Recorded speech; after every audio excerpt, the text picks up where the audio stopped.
Mini screen പ്രേക്ഷകരുടെ കൺമണിയാണ് മനീഷ മഹേഷ്. പാടാത്ത പൈങ്കിളി എന്ന പരമ്പരയിലൂടെ മനീഷയെ പ്രേക്ഷകർ അടുത്തറിയുന്നത്.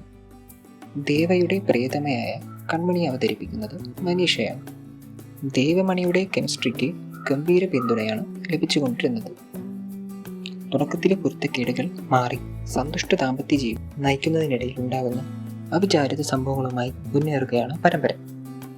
പാടാത്ത പൈങ്കിളിയിൽ നായകന്മാർ എന്തുകൊണ്ടാണ് ഇടയ്ക്കിടെ മാറുന്നത് എന്ന് ചോദിക്കുമ്പോൾ അത് അവരോട് ചോദിക്കണമെന്നാണ് മനീഷ പറഞ്ഞത്.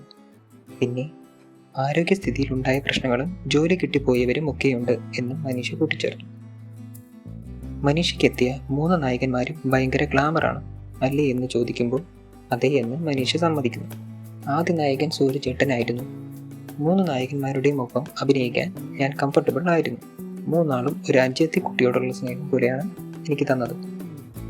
എൻ്റെ കുഴപ്പം കൊണ്ടാണ് സൂര്യചേട്ടൻ പോയതെന്ന് പലരും പറയാറുണ്ട്. പക്ഷേ അതൊന്നും ആയിരുന്നില്ല, മറ്റെന്തോ വിഷയം കൊണ്ടാണ് ചേട്ടൻ പോയത്. ഞങ്ങളുടെ കോംബോ ഒരുപാട് പേർക്ക് ഇഷ്ടമായിരുന്നു. ഞങ്ങളെ ചേർത്ത് ഗോസിപ്പുകളൊക്കെ ഉണ്ടാക്കിയിട്ടുണ്ട്. ചേട്ടൻ മാരീഡ് ആയിരുന്നിട്ടും നിങ്ങൾക്ക് വിവാഹം കഴിച്ചൂടെ എന്നൊക്കെ ആളുകൾ ചോദിക്കുമായിരുന്നു. ഒരു പക്ഷേ അന്ന് ആളുകൾക്ക് അത് അറിയുന്നുണ്ടായിരുന്നില്ല. ലക് ചിത്താണ് രണ്ടാമത് വന്നത്. കണ്ടാൽ വലിയ ആളാണെന്നൊക്കെ തോന്നും, എങ്കിലും കൊച്ചു പയ്യനാണ്. ആളൊരു പാവമായിരുന്നു എന്ന്